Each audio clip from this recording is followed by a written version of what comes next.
Jake Kreul actually commits tomorrow, guys, and I think Texas might get some good news here. He is down to Texas, Oklahoma, and Ole Miss. So we know we talked about him a little bit last week, Gerald, but I want to ask you this question. Um, does this feel even better that we're taking him away from a rival and a guy that's a top 10 at his position? Well, Steve Wiltfong had some news later this afternoon that signs might be looking in OU's direction. So, Okay. we could be in for some drama tomorrow. I was convinced that Texas got him off his timeline, and that's why he's committing to Texas. But if Texas does get him from Oklahoma, I mean, it confirms the Oklahoma's broke allegations, right? It confirms that Texas is able to push that again. And now, if they get him, then maybe Oklahoma spend their last 16 cents on getting him in the door. Ultimately, I think if he decides to go to Texas, it's a massive win for Texas in a lot of ways because they have another difference maker at edge in this class, and ultimately, keeping him out of Norman and getting him to Austin for 1,001 reasons, right? It's your rival. You don't have to play him every year, and again, it's kind of another nail in the coffin, black eye for the Sooners. No, I agree. And I think these battles used to happen all the time in the Big 12 where Texas and Oklahoma would go head to head for a player. We've kind of veered off in different directions. Texas has set its sights higher on better football players. Oklahoma kind of, playing with 3-star recruits. We heard Jim Nagy and his approach to recruiting. So that's very interesting. And this guy's a really good player, top 10 at his position, 6'3", 230 pounds out of IMG Academy in Florida. And he comes in as a day one pass rusher. We talked about this last week. I think he can come in, pass rush right away. That's what you're going to kind of do with him his freshman year. Do I expect Colin Simmons production from him? Absolutely not. Do I expect he could get, 3 to 4 sacks? Yeah, I do think he could do that his freshman year and then put on 15, 20 pounds of mass and end up being a better run. He'd be better versus the run and also be able to go after the quarterback. So I really like this player. And I also like that, we're going to possibly, hopefully beat out OU, It's been really quiet and interesting because he's not out there saying anything really. And then you have Steve Wiltfong, like you said, saying Oklahoma. A lot of Texas insiders have said, no, it's Texas because, again, he pushed up his time frame. He's supposed to commit in October.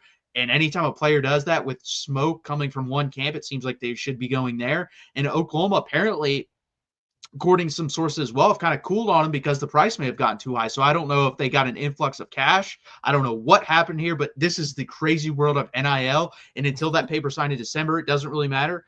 And does it help that we could land him tomorrow? Yeah, it'd be awesome. But does it mean it's over? Absolutely not. I mean, We're hearing word now that Dia Bell's going to take a visit LSU. Don't really love that. Don't really love Derek Cooper visiting Georgia in Miami like he said he's going to do. So these commitments are never truly done unless they're not taking any visits. And I have a hard time thinking this guy's just going to be done visiting teams coming into the season. No, and again, I think this is when you are recruiting at the level with the peers that Texas is recruiting, it's not for the weak and faint, right? It's not for the faint of heart. It's not for those with weak stomachs. Like this is high level elite recruiting where you are going to have to recruit these guys, not just to the whistle, but through the whistle. You have to recruit them once they're on campus every fall and every spring to re-recruit these guys. This is part and parcel of the era of college football we're in. And it's, some folks have negative things to say about it, player agency and all that, but ultimately it's the reality we're living in. So we have to just deal with it. No, 100%. And I do think, again, if he commits tomorrow, it's easier to keep someone in the boat than having to jump out in the middle of the ocean and get someone into the boat. So It'd be nice to land him tomorrow. But again, in this world of NIL, and a lot of people are predicting a lot of flips because a lot of these numbers that are thrown out about contracts aren't really true. Those aren't the real numbers. So it's going to be very, very interesting how all this goes down. And we'll see what happens tomorrow. And let's get your prediction, Gerald. Do you think he commits to Texas tomorrow?